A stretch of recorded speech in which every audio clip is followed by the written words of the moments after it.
Kunama-concept awu-2 bengizoku-introduce kuwona njengamanje yezo. Yabo la manzi lawa awu-28.99 yezo. Bese kuthi lawa awu-26.99. Ithi Veplan Paradox-ke thina abantu abapuwa sifuna ukubukeka sinemali, ngeke siwathathe lawa ashibhile, sizothatha lawa abizayo ngoba lokho kusenza sibuke njengabantu abathile even though singenayo imali yokukwenza lokho. So leyo nto ke inciphisa kancane kancane, it sucks our wealth over time. Lento le ye-Veplan Paradox ufika uthathe okubizayo ngoba ufuna ukubukeka njengomuntu othile, ngoba uma ubona ukuthi uma uthatha lokho okushibhile uzobonakala sengazi ukuthi wena awunayo imali. Esibili ke engizokukhombisa yona ilokhungana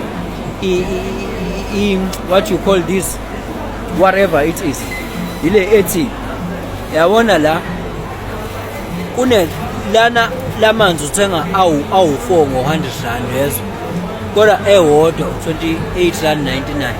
Wena ke kune tax oyikhokhayo ukubabuwa.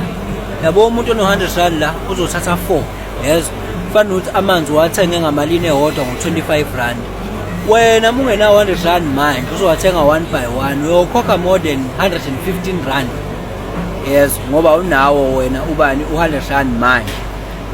Iyona ke itax oyikhokhayo leyo ukuthi wena awunayo imali, awunawo 100 rand ngalesi sikhathi sokuthi uthenga amanzi awu4 ngo100 rand.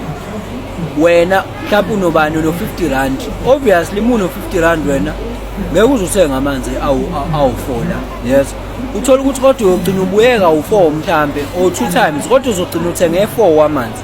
Uyogcina uthenga ngamalini ngo115 ngoba wena wathenga 1 by 1 ngoba uhlezi ungenawo 100 rand ukuthi ukwazi ukwathenga u4. Iyona ke itax le engangikhuluma ngayo yokuba phuwa oyikhokhayo ukuthi awukwazi ukuthenga in bulks. So izinto eziwu2 ke lezi engikutshele zona, ama concepts awu2 noma ama theories awu2 lawe engikutshele wona kumele uwagade.